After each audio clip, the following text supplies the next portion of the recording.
Uma boa tarde a todos. Dando continuidade à programação do nosso seminário, Os Desafios da Logística no Brasil, passamos à apresentação do nosso terceiro painel do dia, que nos traz o tema Tendências para Armazéns do Futuro, ESG, e Novas Tecnologias. Para moderar este painel, convidamos ao palco o senhor Djalma Vilela, ele que é presidente do Conselho Deliberativo da ABOL e presidente do Operador Logístico Multilog. E os nossos debatedores, o senhor Paulo Franceschini, diretor de linha de negócios da Geodes, o senhor Rodrigo Casado, presidente da Localfrio, o senhor Rafael Abreu, diretor de operações da Solística, e o senhor Antônio Wrobleski, presidente da BBM. Senhores, por favor, fiquem à vontade. Obrigado. Bom, queria agradecer primeiramente a presença de vocês aqui. Nosso terceiro painel é Tendências, Armazéns do Futuro, ESG e Novas Tecnologias. E nós, da nossa indústria de operadores logísticos, é um tema realmente muito relevante que a gente está trazendo para esse painel aqui. Queria muito, mais uma vez, agradecer a presença de todos. Ao longo desses 60 minutos, eu vvou deixar os últimos 10 minutos ali para as perguntas da plateia e também quem nos acompanha pelo YouTube. Então, por favor, fiquem à vontade, que com certeza teremos bastante perguntas aqui para os nossos painelistas. Como contextualização ainda, antes de passar a palavra para vocês, o que a gente espera desse painel aqui, nós todos, no final do painel, é entender efetivamente quais as iniciativas, ou as acabativas que nós, da indústria de operadores logísticos, estamos implementando nos nossos armazéns, principalmente aí com o uso de novas tecnologias, de ferramentas que já é uma realidade. Nós que também cada vez mais investimos maciçamente na automação dos nossos processos, seja nos armazéns, seja nos transportes, ou na gestão da cadeia como um todo, como um TIRPL que somos. Também um outro tema que eu estou trazendo aqui para a gente debater é o ESG.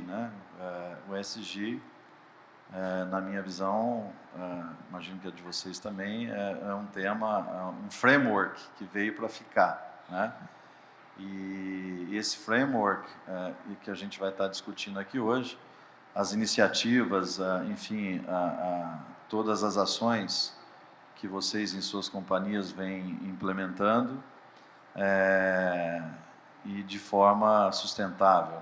Então, eu também entendo que o G do ESG é o que vai reger todas as outras duas letras. Enfim, não é só a governança corporativa, é a governança de fazer realmente a coisa certa, seja no environment, seja no social, e tudo isso que nos rege. E também, nós que temos aí participação ativa nos nossos embarcadores multinacionais e clientes que estão na nossa carteira, é um pré-requisito. Hoje em dia, a gente recebe todos os dias bids e bids e bids, dizendo o que você está fazendo, o que a tua empresa está fazendo sobre esse tema, até mesmo alguns exigindo matriz de materialidade, outros exigindo balanço de sustentabilidade. Então, esses temas que a gente vai estar transcorrendo aqui hoje. Queria começar aqui nosso debate com o Paulo Franceschini, e vou pedir para que cada um que eu nomear aqui, que possa falar um pouco do seu background e também da sua companhia, linha de atuação, experiências nacionais e internacionais. Por favor, Paulo. Bom, boa tarde a todos. Inicialmente, Djalma, Marcela, obrigado e parabéns pelo evento, não esquecendo da Juliana, que suportou tudo isso, e a CNT, que está nos recebendo aqui de uma forma tão diferenciada. Bom, falando um pouco sobre o Paulo, eu já estou nesse mercado já há um bom tempo. Infelizmente, ontem com o Djalma, nós estávamos relembrando coisas de um pouquinho antes do ano 2000, desde a época do bug do milênio, significa que os tempos passam, É verdade, cabelo branco chegou. Cabelo branco chegou. Mas eu trabalho já há bastante tempo focado na logística e também com um background muito forte de tecnologia.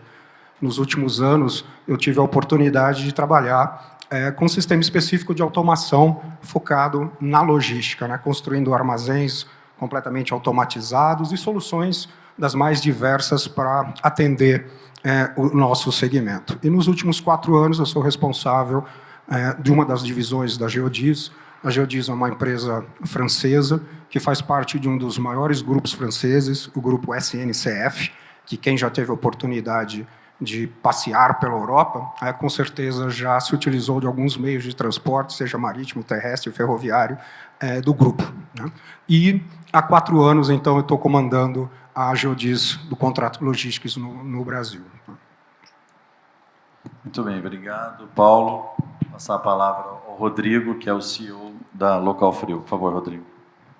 Bom, primeiro, boa tarde a todos. Novamente, também agradecendo aí Marcela, Djalma, pelo convite. Para mim é uma honra estar aqui pareando com pessoas que certamente conhecem muito mais do que eu. Eu não vou conseguir ter cabelo branco nunca pela simples falta de cabelo, né? Mas não sei se é vantagem ou não. Não sei, mas eu sou, com certeza, um dos que menos tem experiência na área de logística dos que estão aqui nesse seminário. Eu assumi a Local Frio há 2 anos. Vim da indústria química, onde eu fiz toda a minha carreira. Então, 20 anos eu trabalhei na liderança de indústria, tanto no Brasil quanto no exterior, e trouxe da indústria química muito do que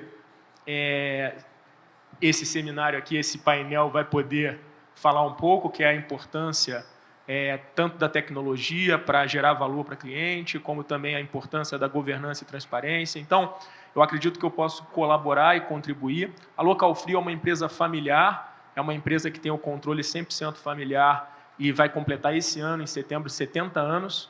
Então, nós estamos há 70 anos no Brasil. A gente tem uma operação em 9 unidades. Essas unidades elas estão basicamente distribuídas nos estados de São Paulo, Santa Catarina e Pernambuco. E a gente atua desde a entrada ou saída de produtos do país, na área de terminais alfandegados, mas também a gente atua com transporte, com armazenagem geral e com soluções logísticas até a ponta para o cliente. Então, espero poder contribuir e colaborar com todos aqui. Obrigado, Rodrigo. Rafael, que é o diretor de operações da Solística. Por favor, Rafael. Boa tarde, obrigado, Djalma, obrigado, Marcela. Agradecer pelo convite. Eu também, similar ao companheiro, venho de indústria, trabalhei muitos anos na indústria e os últimos 5 anos troquei de posição, de cadeira dentro do grupo FENSA. A Solística é uma empresa do grupo mexicano.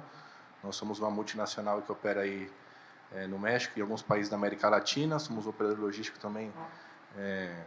E atuamos em vários segmentos, farmacêutico, bens de consumo, transporte, armazenagem. Espero contribuir um pouquinho também nesse diálogo aqui hoje à tarde com vocês. Obrigado. Obrigado, Rafael. O Antônio, presidente da BBM. Por favor, Antônio. Está funcionando? Opa, tá. Bom, eu vou começar como era uma vez, acho que é melhor aqui entre nós. Bom, eu tenho 35 anos de logística. Eu fui presidente da Ryder. Aliás, fui o primeiro funcionário da Ryder.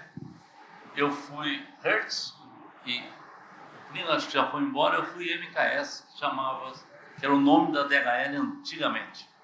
Quando o Brasil... Olha só, nós estamos fazendo um evento de logística, aí, ó, ali, ó. O Brasil não podia ter multinacional para despachar nada. Então, criou-se uma MKS, nós quebramos, porque não podia despachar, ia um curre a bordo. Cada despacho que você fazia para os Estados Unidos, ia um curre a bordo.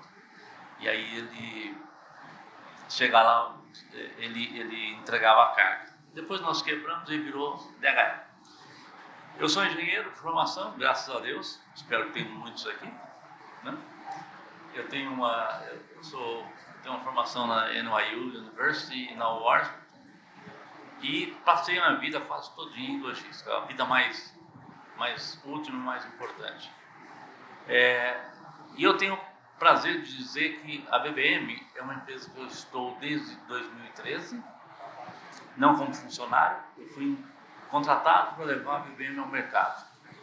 Em 2013 ela era uma empresa de 300 milhões Hoje nós somos uma empresa de 2,3 bi, devemos fechar o ano com 3 bilhões, mais de 6 mil funcionários. E vou dizer uma coisa importante, tem um monte de multinacional que eu as respeito, eu adoro-as e tal, mas nós somos uma multinacional, nós estamos em 5 países da América do Sul, estamos indo para a África e para o México. Então segura o mundo que a gente vai junto. E é isso. Eu tinha um amigo que dizia que uma vez presidente você não tem outra profissão. Então, eu sou presidente há 25 anos, então eu não tenho outra profissão. Acabou. Obrigado, Antônio.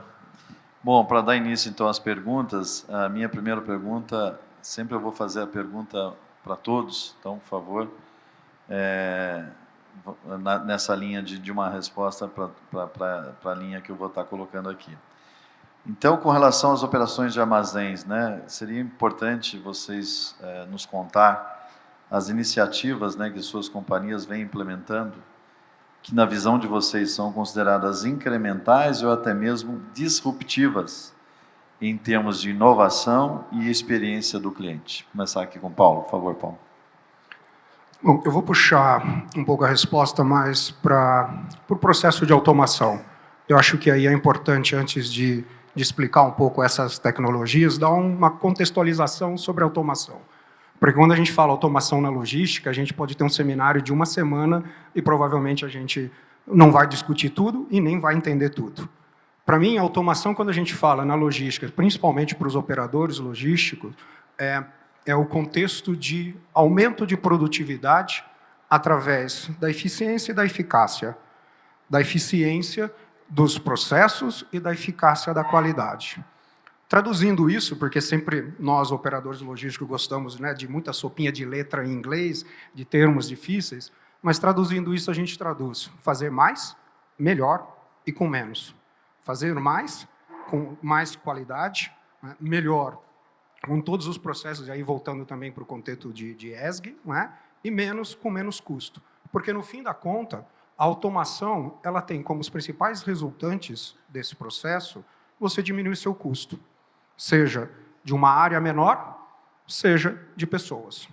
Quando a gente traz um pouco isso para o Brasil, pessoas hoje é o nosso principal problema, porque para a automação, porque o nosso custo de mão de obra comparado com o resto do mundo ainda é bem mais barato. Existem outros problemas, como o Antônio mesmo já comentou, né, de investimento, custo, impostos, mas que eu entendo que tem sempre uma mistificação. Quando a gente fala de automação, e aí no primeiro seminário, no primeiro painel aqui, a gente falou muito da automação que hoje se tem muito na Europa e nos Estados Unidos, mas para mim ela está num nível ainda bastante distante da realidade do Brasil. Eu diria que esse é o terceiro nível de automação que a gente pode chegar no que a gente chama de um dark warehouse, um armazém 100% automatizado e que eu posso rodar no escuro, né? Mas que está longe ainda da nossa realidade. Mas existem outros níveis da automação, desde um primário, que vai de um sistema de picking por luz, de um sistema de packing, de um sistema que nós chamamos de goods to person, que a maior ineficiência de uma operação logística é o tempo que o operador anda. Os armazéns são grandes, né? E o maior tempo que ele gasta é andando. Quando ele anda, ele não produz. E a automação vem justamente para tentar mitigar e minimizar esse custo. Então, se eu conseguir, de alguma maneira, trazer essa mercadoria e evitar esse desperdício do tempo do operador, eu ganho eficiência, eu vou fazer mais, melhor e com menos. E aí, quando eu penso nas diversas tecnologias, vem, para mim, aquilo que é o principal desafio da automação, olhando o mercado logístico. Os projetos de automação são todos tailor-made. Não é produto de prateleira. Eu não pego uma operação que eu estou desenvolvendo para o Djalma e replico para qualquer outro. E aí vem as nossas grandes dificuldades. Para mim, o que nós temos que olhar e focar como desafio do nosso segmento é entender, de todos os níveis de automação, aquele que se encaixa para o meu cliente e para o meu projeto. E existem, sim, muitas tecnologias hoje que já são possíveis no Brasil. Existem projetos hoje de automação, né, que a gente fala num retorno do investimento, num payback, de 3 a 5 anos. Quando eu penso em projetos maiores, né, de maior nível, eu falo de 5 a 7, e por isso que eu digo que para o segmento logístico ele acaba sendo, muitas vezes, não viável, porque a conta não fecha, como foi comentado. Mas, Muitas das tecnologias já estão disponíveis, né, e nós, né, falando um pouco da Geodis, temos isso já implementado muito forte na região América, e a gente já está no caminho de começar a pensar isso no Brasil. Ainda nós não temos, efetivamente, nenhuma dessas operações implantadas, mas nós estamos, sim, olhando o que a gente chama de goods to person, né, que é movimentar o produto até a pessoa, através de robôs, como foi comentado, né, e hoje eu falo de um robô que custa, aqui no Brasil, por exemplo, vai custar uma vez e meia, duas vezes o custo de um operador. Então, não é que a conta começa a ficar impraticável, né? E o que a gente busca nisso, que acho que é o principal processo que a empresa tem que se preparar para, é garantir a retaguarda, né? A parte de integração de sistemas, de tecnologias que estão por trás do robô, ou de um transelevador, ou de um conveyor, ou seja lá do que for, é o que é o fundamental. E quando nós, operadores logísticos, pensamos nisso, nós temos que ter a garantia e a certeza que o meu nível sistêmico está preparado para. Porque senão eu vou fazer um investimento, né, eu vou implementar e o resultado não vai ser aquilo do esperado. E quando eu projeto um payback de 3 a 5 anos, no fim da conta, eu tenho ele de muito longo prazo. Eu vou parar por aqui, porque eu acho que achei importante dar uma contextualização, e nas próximas eu falo um pouco mais sobre as tecnologias efetivas que nós estamos implementando e que nós acreditamos que para o Brasil pode ser implementado de forma imediata. Obrigado, Paulo. Rodrigo. Bom, como eu disse, com certeza Paulo, Antônio, Rafael tem muito a agregar e muito a trazer nesse painel aqui sobre tecnologias e tecnologias disruptivas que estão sendo aplicadas na logística. Eu diria para vocês que eu trouxe o meu aprendizado da indústria quando eu chego na Local Frio, eu encontro talvez um cenário que muitos dos senhores ao longo da trajetória tenham encontrado. É uma quantidade enorme de sistemas legados, sistemas sem suporte, sistemas com linguagem de programação obsoleta, em que você está basicamente refém de 1 ou 2 profissionais que são os experts daquele sistema. Eu acho que para a gente discutir tecnologia disruptiva, a gente antes tem que discutir a base dos alicerces que a sua empresa está construída. Então, um primeiro foco bastante grande dado por nós foi de fazer um trabalho bastante consciente, bastante responsável de substituição dos sistemas legados.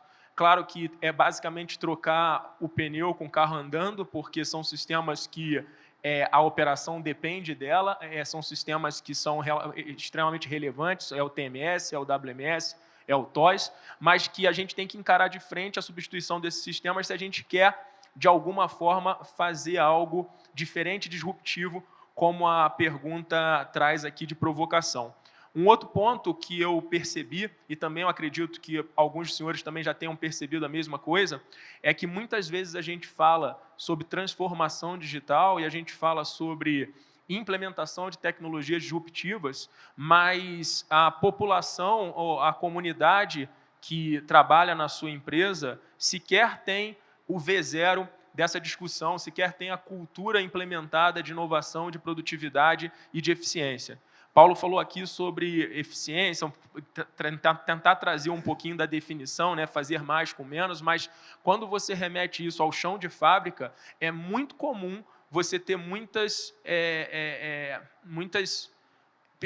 dúvidas em relação ao que realmente é digitalizar uma empresa, o que realmente é transformar essa empresa e o quanto que aquilo ali pode impactar positivo ou negativamente a vida das pessoas. Afinal de contas, as pessoas são que movem a nossa empresa e se elas entenderem a transformação digital ou a tecnologia como um inimigo ou uma possibilidade de ameaça, certamente ela será a primeira barreira. Então, nós, além de trabalhar a troca de sistemas legados, a gente tem trabalhado muito o que eu falo que precede a transformação cultural, que é a transformação digital, que é a transformação cultural.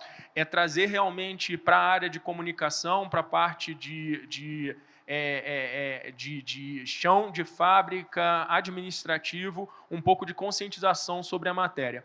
Quando a gente fala de administrativo, hoje a gente falou aqui nos painéis anteriores de uma necessidade muito grande na logística de acelerar, de dar agilidade, dar celeridade, afinal de contas os clientes estão demandando sobre isso.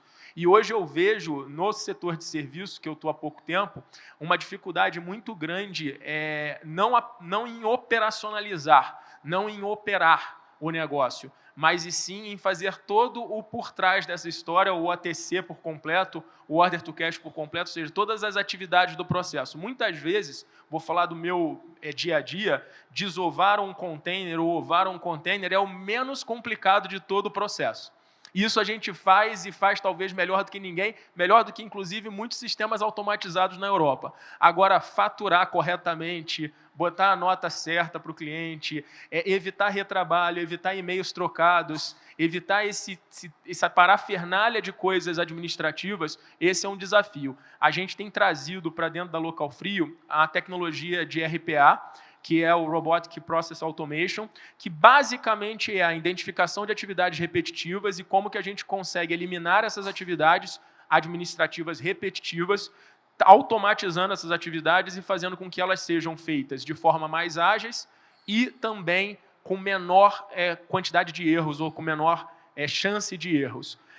Por fim, uma das coisas que eu tenho batido muito forte, Djalma, na Local Frio, quando eu cheguei, e até hoje eu ouço muito, vamos colocar drone, vamos fazer coisas mirabolantes, buscar a tecnologia do futuro, sendo que, na minha forma de enxergar, é muito mais importante a gente saber utilizar a tecnologia do presente, do que a gente ficar sempre almejando a tecnologia do futuro sem nem fazer o básico da melhor forma. Então, eu tenho batido muito na tecla de evitar modismos.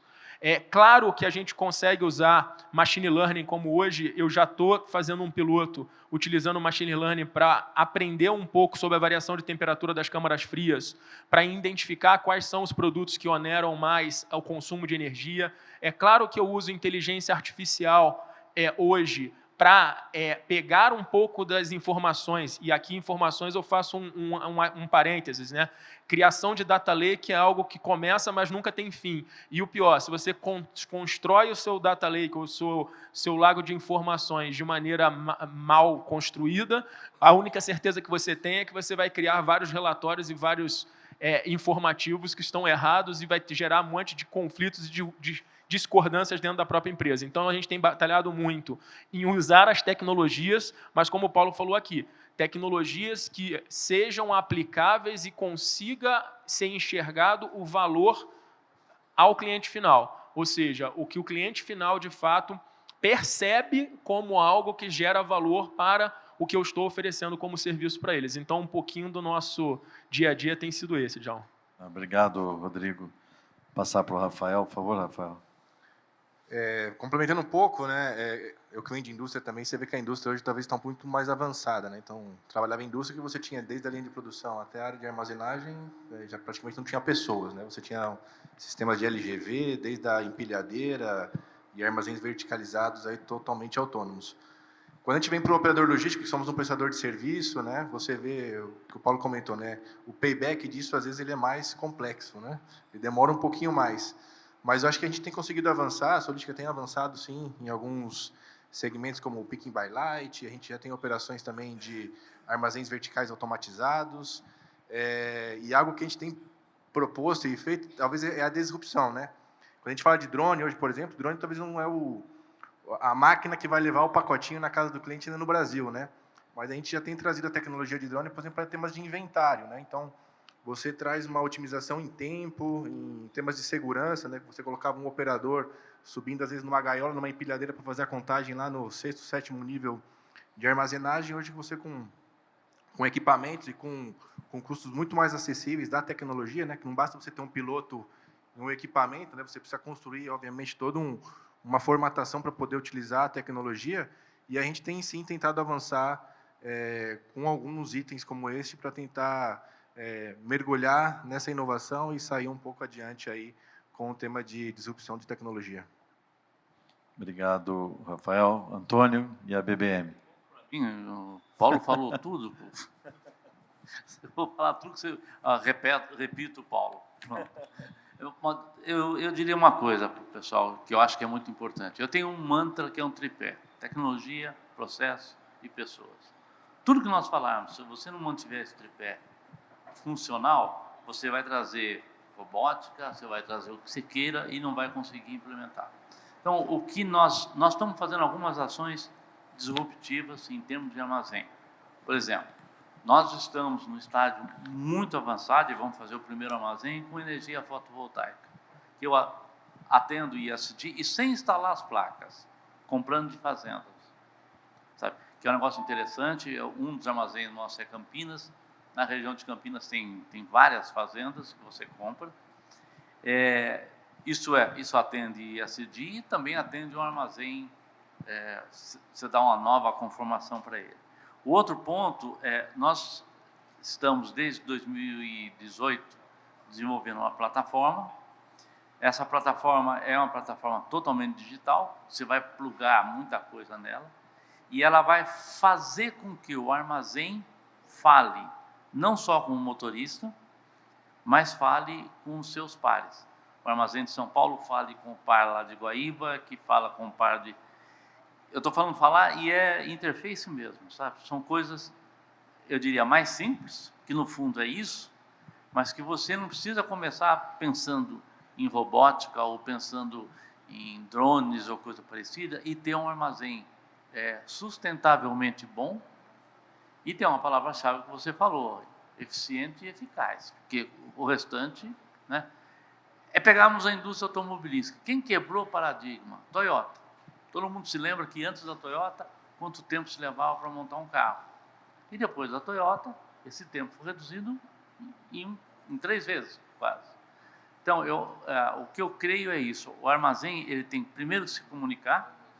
Não há que questionar tecnologia, processo e pessoas, porque se não tiver isso, é balela. E se você conseguir se falar, no fim do dia você tem uma resultante. Onde está seu produto? Porque hoje, na verdade, você não quer ver mais onde está seu caminhão.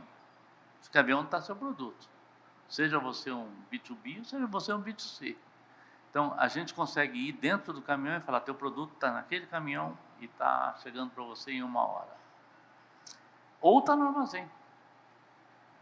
Então, é isso. Sem maiores detalhes, porque isso, como o Paulo disse, dá uma disserção aqui de 5 horas, mas é isso. Disruptivo é isso que a gente está falando. Legal, obrigado, Antônio. Essa primeira rodada foi muito interessante. Consegui captar aqui algumas da fala de cada alguns pontos chaves e queria justamente, a partir desses pontos chaves, partir para a segunda rodada e que vocês trouxessem aqui para nós.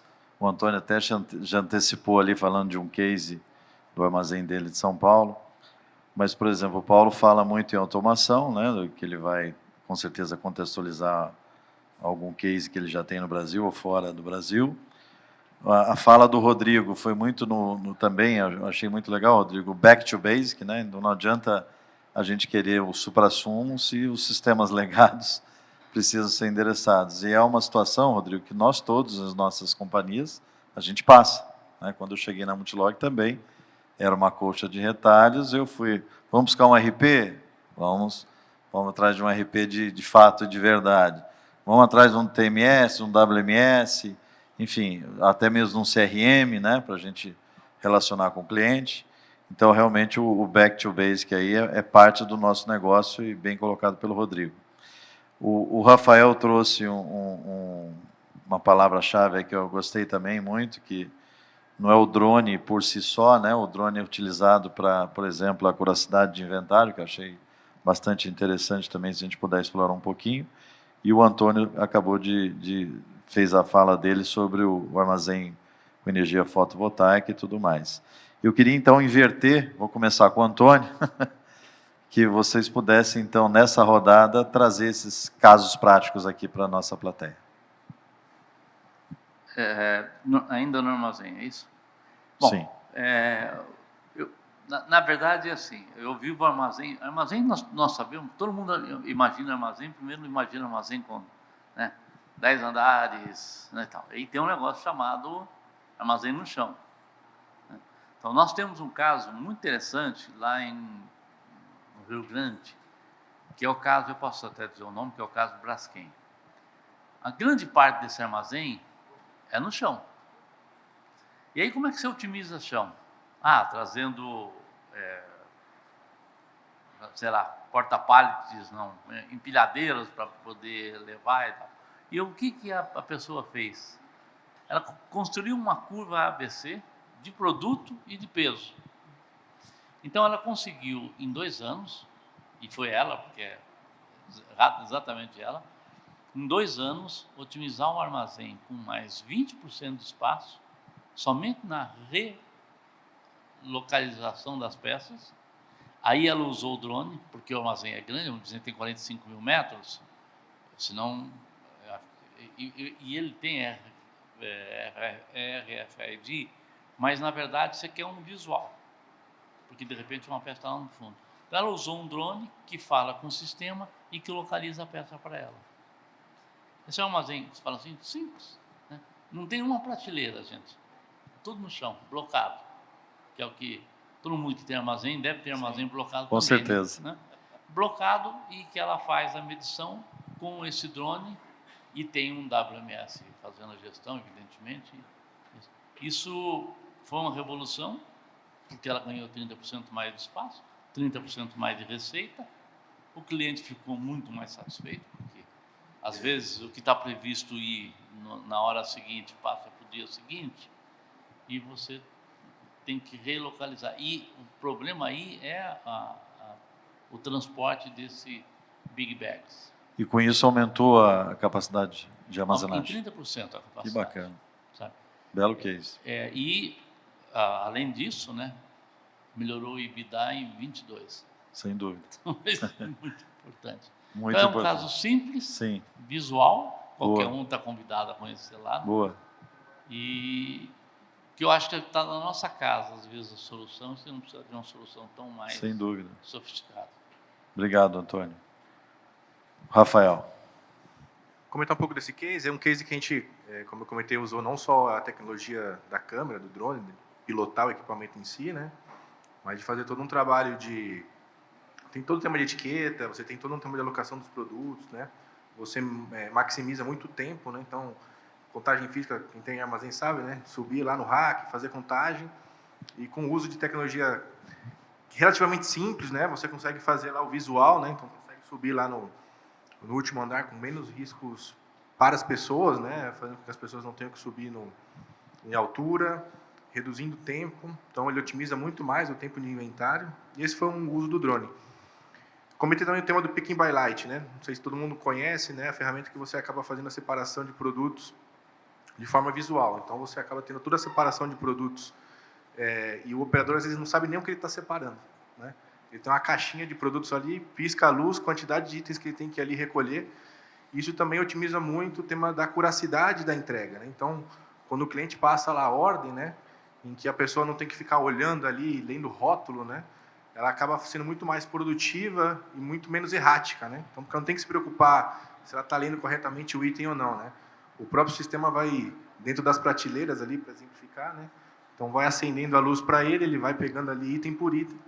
E isso é um exemplo prático aí de automação e também de melhoria de processo que a gente tem trazido. Não é a solução mais inovadora que nós temos, né? Mas, como o pessoal tem comentado, a gente fala lá que é o GPS, né? Que é a gestão, as pessoas e o sistema. Então, Legal. você tem que coordenar, né, as três siglas aí que a gente fala, né, para que realmente o processo em si funcione. Obrigado, Rafael. Rodrigo? Quando eu digo que a gente tem essa colcha de retalhos, né?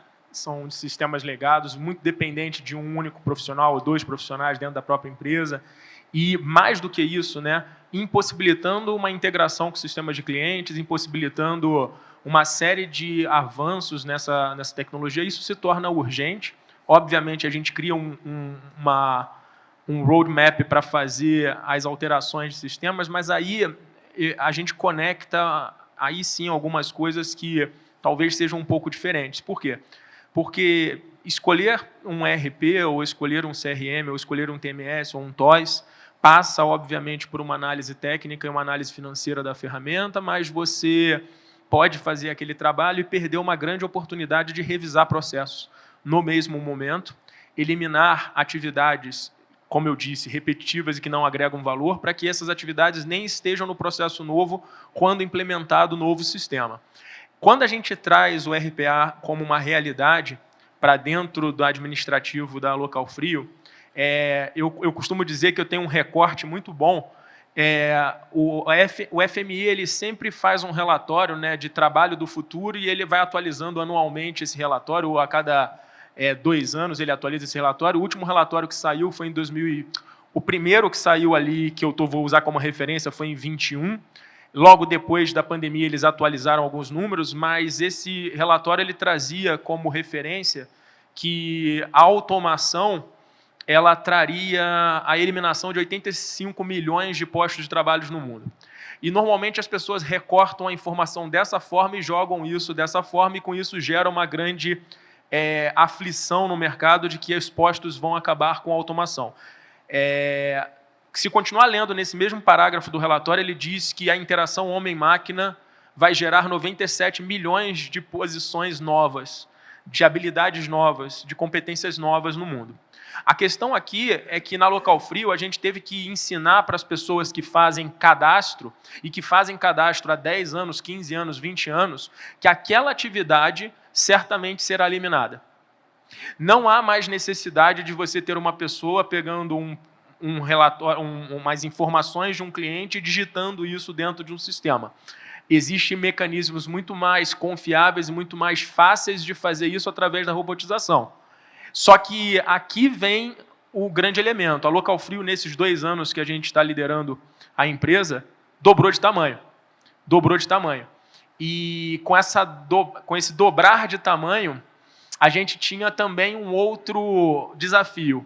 Como trocar sistemas, ou trocar o pneu com a roda andando, como implementar robotização dentro da administração e como dobrar de tamanho e, ao mesmo tempo, multiplicar em muito mais do que 2 a lucratividade da empresa, ganhando produtividade. Com isso, o que nós fizemos de trato, e aí essa comunicação foi muito bem feita internamente, foi que as atividades elas seriam sim eliminadas, mas a gente teria que passar por um processo de capacitação das pessoas para exercerem atividades que sequer existiam há tempos atrás. A Local Frio era uma empresa que há 2 anos não tinha nem departamento de Customer Experience, não tinha departamento de atendimento formal como hoje tem.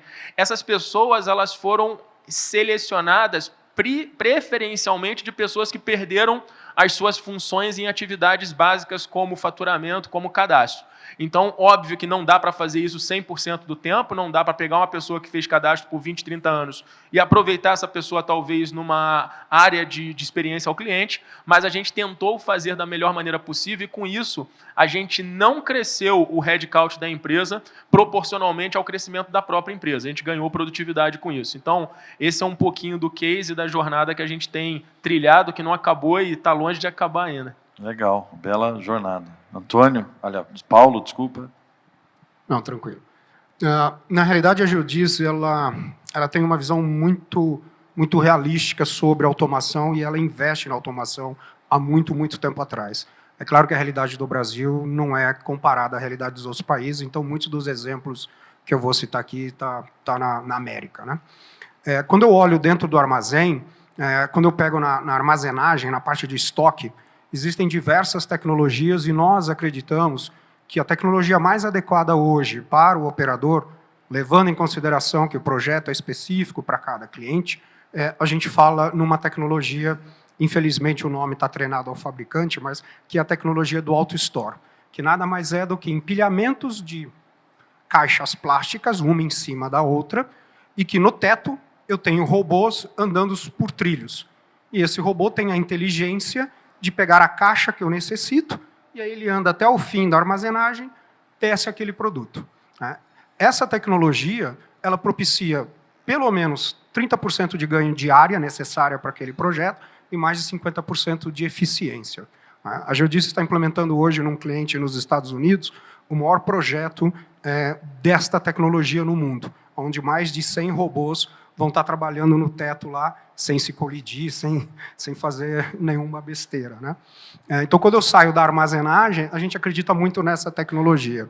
Quando a gente olha no próximo processo, né, mais manual, mais relacionado ao e-commerce, no picking e no packing, tem muito a ver com o que o Rafael comentou, nas soluções de picking by light, de picking to light, tem diversas letrinhas aí sobre isso, mas que faz com que, ao invés da pessoa andar até o produto anda até a pessoa. Tem diversas tecnologias aí, eu não preciso citar nenhuma, porque são muitas, inclusive muitas empresas nacionais fazendo excepcionais produtos, com paybacks muito realísticos, né? Então, eu falo numa solução de picking by light, de packing, que dá produtividade 2, 3 vezes, uma produtividade média de um homem que chega a 90, 120, eu tenho projetos desses que chegam a 300, 350 caixas homem-hora, o que é bastante significativo, né? E eu estou falando de paybacks de 2 a 3 anos, que para os operadores logísticos é um projeto que se paga. A gente acredita muito nessa tecnologia que nós chamamos do goods to man, né? Quando eu olho na parte do outbound, a gente acredita muito no sortimento, né, que depois que eu preparei a caixa, como é que eu faço a caixa chegar na doca correta, para a transportadora correta, seja lá o critério que eu tenho, né, de dizer se eu vou fazer por transportadora, por região, com todas as diversas janelas, que a gente sabe o quão complexo é esse momento, né? A gente acredita muito na tecnologia de sorter, e, mais uma vez, são tecnologias que já existem, produtos nacionais de muita qualidade, de muita eficiência e que traz resultados. O que nós estamos hoje pensando, quando eu falo aqui no Brasil, é a implementação de um projeto que tem a tecnologia do Goods to Man, porque eu, particularmente, acredito muito na viabilidade econômica disso, né? E na parte do outbound, na parte do sortimento, né? Nós estamos hoje, e aqui tem um comentário, acho que vale a pena fazer, o Brasil está tendo uma maturidade muito grande enquanto à automação, né? E a gente é comum hoje, nos vários bids que nós recebemos na semana, muitos deles já vindo solicitando que o projeto tenha automação. O que isso já mostra, né, um aculturamento, né, do mercado, porque o cliente passa a enxergar o valor agregado. Porém, tem algumas premissas e algumas ações que nós, operadores, e nós, clientes, né, temos que discutir. Porque se eu falo de um payback de 3 anos, e eu, como operador logístico, faço um investimento para depreciar esse investimento no tempo do contrato, como via de regra, se eu tenho um payback de 3 anos, eu não posso discutir um contrato de 1 ano, porque senão o meu custo vai ficar, no mínimo, 66% mais caro, porque o custo anual que eu tinha que fazer em 3, eu estou fazendo em 1. Então, aqui eu fico também mandando já uma mensagem a todos. Eu acho que nós temos uma grande janela de oportunidade de ajudar no aculturamento da automação, passando do princípio que nós, operadores, temos que mostrar os ganhos, mas dizer que para que eu possa investir, para que eu possa fazer mais, melhor, com menos, eu tenho que ter uma contrapartida do lado de quem está contratando o serviço, de ter um prazo adequado para eu fazer a depreciação, né? Então, acho que esses são alguns exemplos aí do que a Geodis está fazendo com relação à automação. Muito bom, muito bacana. E, como eu te falei, Paulo, eu tive a oportunidade em 2019, numa missão aí internacional, visitar um armazém da Geodis na Califórnia. Fiquei impressionado, realmente, na América, o que a Geodis tem feito aí de automação e incrível, realmente muito interessante.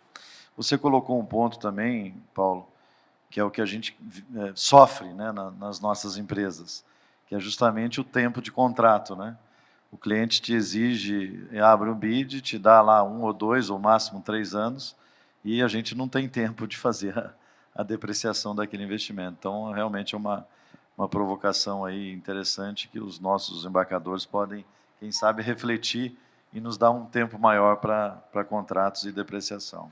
E se você me permite, Sim, se você me permite um comentário, eu estava conversando com algumas pessoas aqui no intervalo, a grande maioria dos operadores logísticos tem clientes de longo prazo, Eu, por exemplo, tenho um cliente de 10 anos, 9 anos, estou indo para o 12º ano na renovação e tudo mais. Só que todos os contratos são de 2 anos, renova mais 2, ou seja, eu estou indo para a 6ª, 5ª, 7ª, 8ª renovação. Eu fico imaginando o que seria diferente nesta mesma operação se, ao invés de 6 renovações, eu tivesse apenas uma. O quanto eu poderia investir e o quanto eu poderia estar fazendo diferente. Então, fica aqui mais uma mensagem aos nossos amigos embarcadores, né, e clientes, né, de que a logística ela é feita com um investimento, e esse investimento precisa ser depreciado. E quanto mais tempo eu tiver, melhor eu posso fazer. Né? Legal, Paulo. Bom, agora a minha provocação aqui é olhando para frente. Né? Eu sempre digo que em 2019, além dos Estados Unidos, eu tive a oportunidade de rodar o mundo, né? Fui na Europa, fui na China, na Ásia, não só na China, e a gente volta de lá super impactado. Né? E eu queria, justamente a pergunta que eu queria pedir para vocês responderem, na visão de vocês, né, olhando para frente, o que podemos esperar das novas tecnologias que serão aplicadas nos operadores logísticos, no Brasil e até mesmo no mundo? Vou começar aqui com o Paulo. Boa pergunta. Né? É uma pergunta de futurologia. Futurologia. Mas vale muito a pena a reflexão.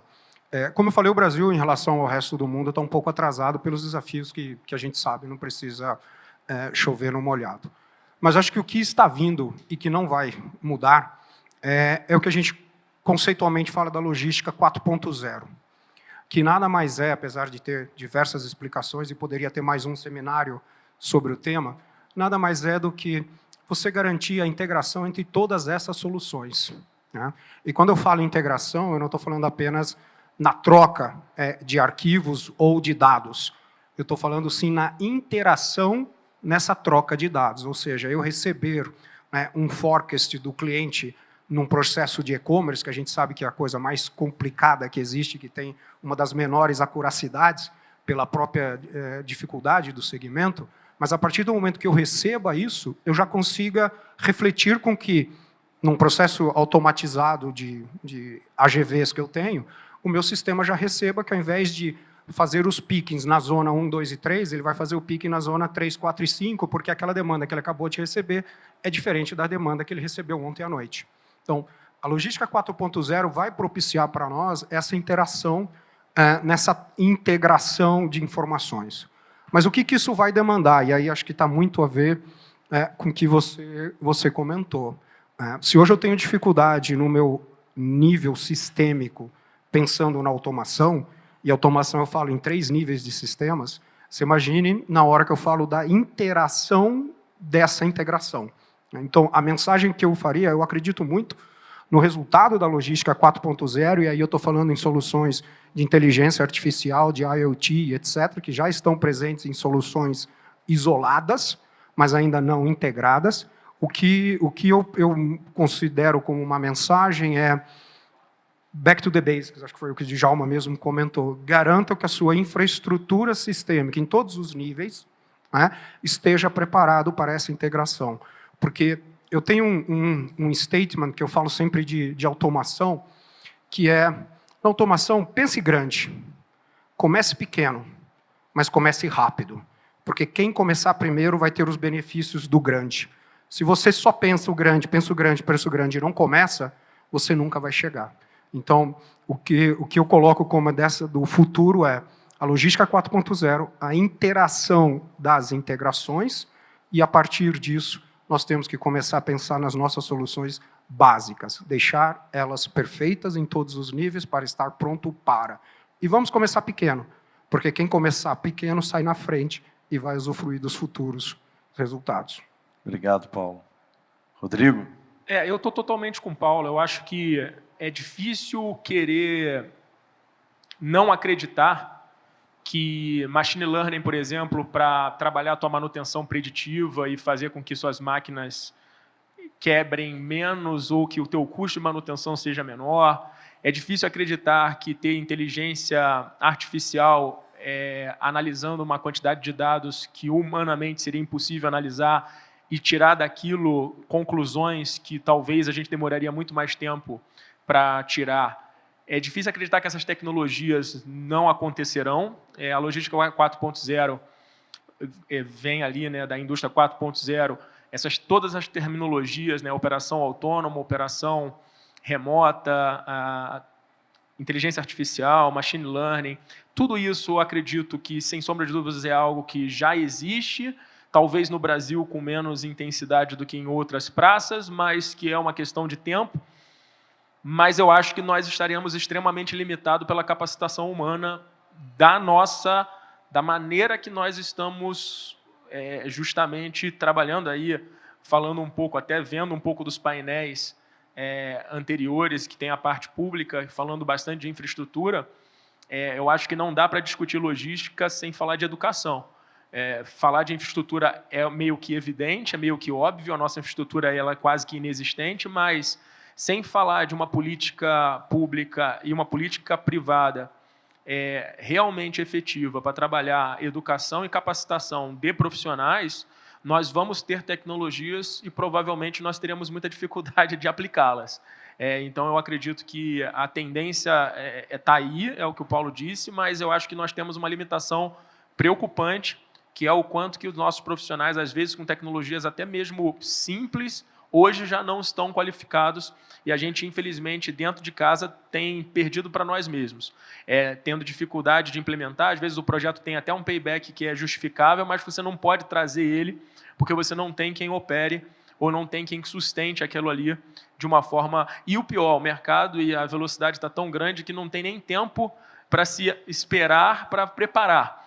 Às vezes você tem que entrar naquele negócio e da mesma forma que eu falei que trocar a roda com o carro andando é basicamente treinar as pessoas com elas já executando. E aí vem os erros, vem os problemas e vem um monte de dor de cabeça que a gente quer evitar.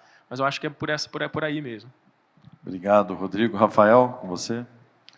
Eu separaria talvez em dois grandes elos, né? Que acho que um é o tema da automação, né? Do que a gente chama talvez do ferro, né? Assim, do que acontece no dia a dia ali no chão do armazém, né? Mas para mim acho que a grande disrupção, sem sombra de dúvida, é o tema da informação. A gente pode chamar isso do machine learning, pode falar do data lake, mas na medida em que isso vai se somando e colaborando entre os elos da cadeia, e nós como os operadores logísticos, sendo ali o intermediário, né, entre demanda, entre indústria, e tendo muito mais capacidade de análise de informação, imprevisibilidade de demanda, para mim isso é a disrupção do futuro, né? Senão a gente vai passar de eternamente todo fim de mês correndo atrás de caminhão, né?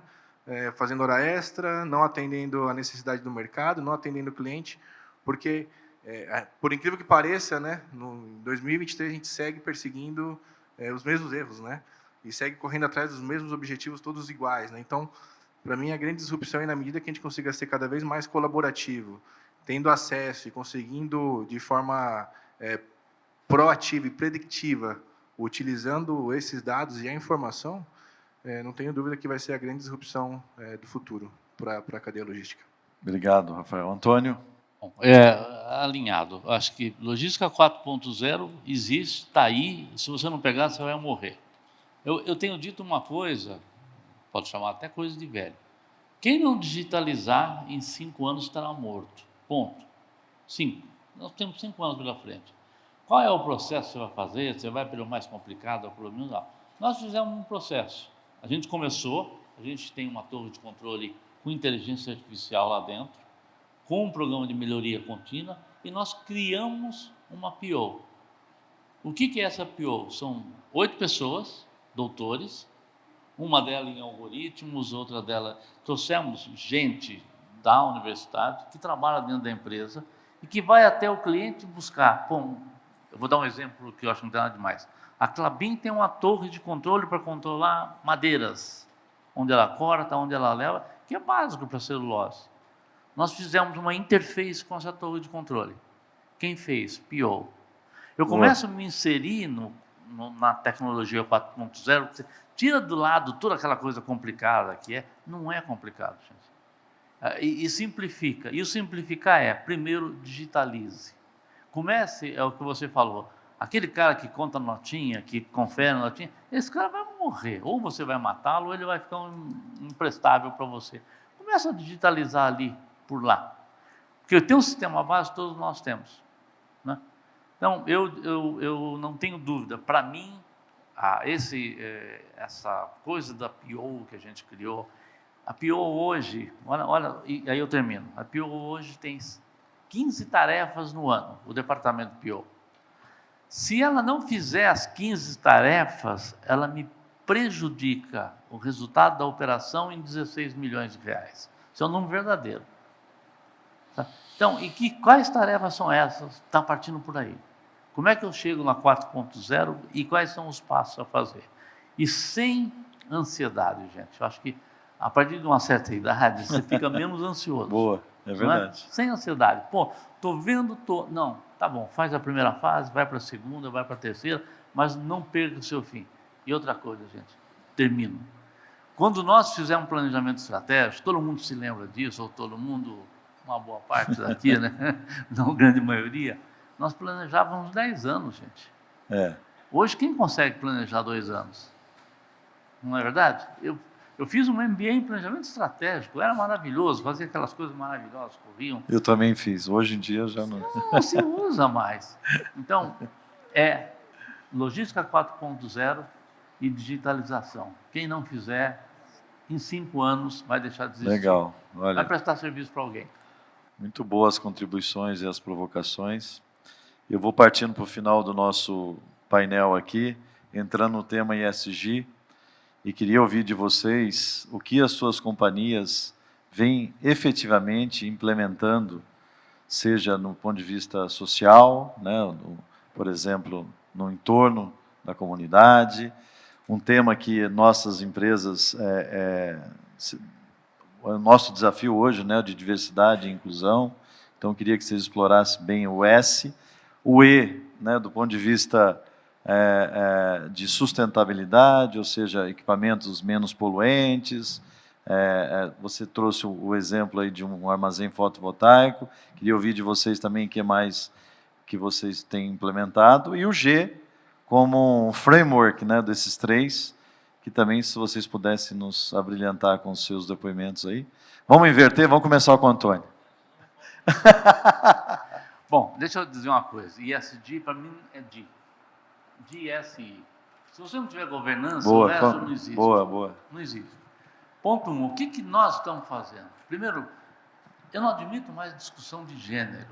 Chega. Porque você reparou que todo mundo que está falando de ESG começou a discutir gênero. Não tem gênero, cara. Nós somos 2 coisas. Nós somos alma e cérebro. Se um dia alguém provar que cérebro tem sexo, eu estou acertado. Nós estamos fazendo há 5 anos, coisas do nível educacional, porque você não faz para diretor, você não pode falar, aquelas palavras aí te dá um ESG 0. Você faz um nível lá embaixo. Sim. Assédio sexual, assédio moral, que é um negócio complicadíssimo. Sim, muito todos complicado. Nós crescemos com ele. Então, você ensina lá. E quem fez, não está mais conosco. Bom, a gente criou, e aí eu termino, os 10 mandamentos. E os 10 mandamentos é exatamente para pautar como é que você vai se comportar. Nós trabalhamos com a comunidade, nós doamos os computadores antigos, tudo isso é paliativo. Agora, eu termino assim, ESG, nós não temos um plano B para o planeta Terra. Boa. Pelo amor de Deus, nos conscientizemos disso, porque senão daqui a 10 anos teus filhos vão estar com água até o pescoço, porque o mar vai subir. Boa. Ok? Obrigado. Rafael? Muito similar. A empresa também trabalha completamente com vários temas de governança, mas eu queria dar um exemplo muito prático e que a gente vê no dia a dia, eu vejo no dia a dia, todo dia quando eu chego pela manhã para trabalhar, um trabalho muito legal que a gente tem feito com refugiados. Refugiados, por incrível que pareça, é uma grata surpresa que a gente tem tido na companhia. É só um dos exemplos de vários temas sociais que a empresa compactua e faz. Haitianos, venezuelanos. São venezuelanos que operam conosco, e eu comentava que é uma grata surpresa, e o Kleber está aqui, pode falar também. São super comprometidos, são super proativos. Qualificados, são normalmente pessoas que vêm dos seus países com formação, são gratos pelo trabalho, e você vê uma mudança visual na sociedade. Você vê aquela pessoa que veio, às vezes, com a roupa do corpo, né? É óbvio que ele tem todo um trabalho de uma empresa que nos apoia na parte de comunicação e tudo mais, mas eu queria comentar porque assim, é algo visível na prática, que todo dia você chega e pode acompanhar um imigrante que muitas vezes não fala nem o seu idioma, mas que está ali aportando. O commitment, né? É muito, muito legal. Quem quiser conhecer um pouquinho mais, deixa aí o convite.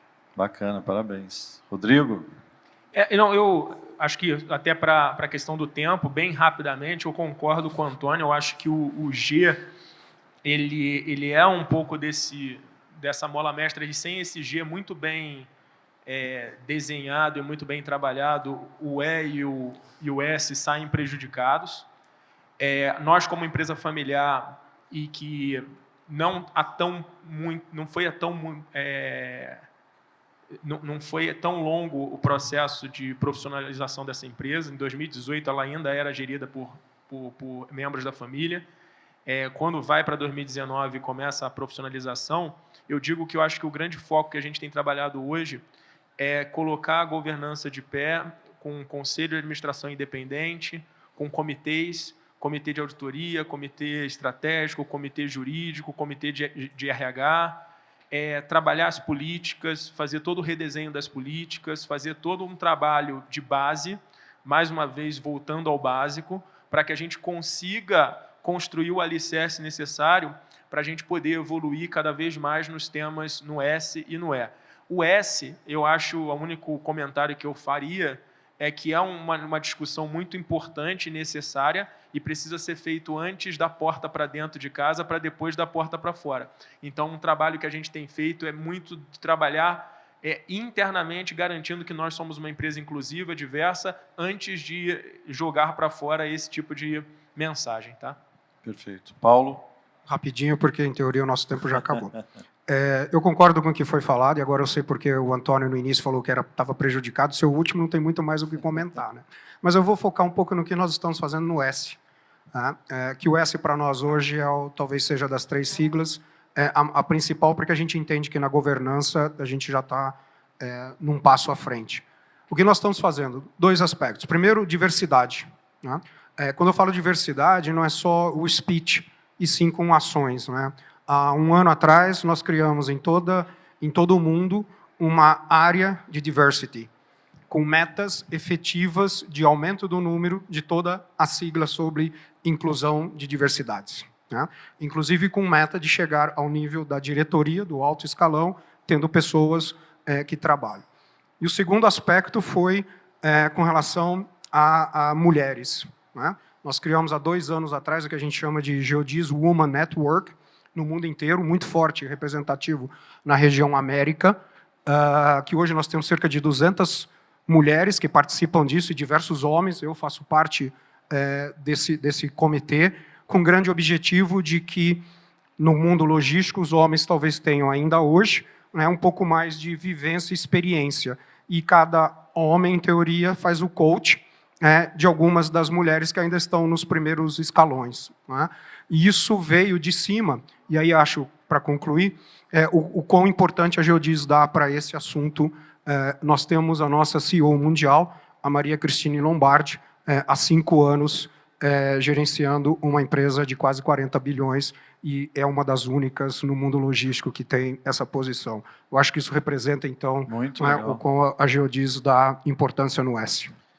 Muito bom. Fiquei muito satisfeito com esse bloco também de ESG, sinal que todas as nossas companhias estão comprometidas, né, com essa agenda e com ações efetivas. Para finalizar, o nosso tempo já estourou. Como logística, a gente não pode atrasar, mas eu queria 1 minuto de cada um para as considerações finais, e mesmo, né, justamente a gente está em Brasília, o que a iniciativa, né, pública, o governo, pode nos ajudar na nossa indústria, nesses temas que a gente falou, principalmente tecnologia, implementação de novas, desenvolvimento, investimento do nosso país. Então, eu queria aproveitar para vocês, no seu speech final aí, além das considerações finais, dar uma mensagem aqui para Brasília, para o governo federal. Vou começar para não ser o último, para não só falar só obrigado. Fica com você, tá, Antônio?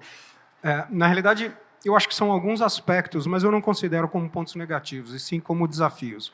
Eu sempre acredito que se você está enxergando a pedra, é sua responsabilidade contorná-la, né? Senão você vai tropeçar.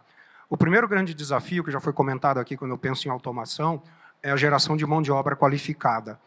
Como a Marcela comentou no speech inicial, os operadores logísticos investiram mais de 420 milhões de reais em treinamento, e apesar de não ter esse número, eu garanto que em grande parte desse treinamento foi para aperfeiçoar a mão de obra no chão do armazém. E aqui fica, então, uma mensagem. Existem diversos órgãos, Senac, Senai, que podem nos ajudar, e até hoje nós estamos trabalhando de forma individualizada, cada operador tentando fazer por si, né, junto com essas entidades, mas eu acho que se viesse um plano de Estado, né, não só de governo, isso poderia fazer muita diferença. A logística 4.0 nós não vamos implementar com a mão de obra atual que nós temos. Então, isso é algo que tem que ficar. Um segundo ponto, bem rapidinho, eu vou deixar os outros pontos que eu tenho para que os outros comentem, eu tenho certeza que vão comentar, é com relação a nosso projeto de lei, né, o marco dos operadores.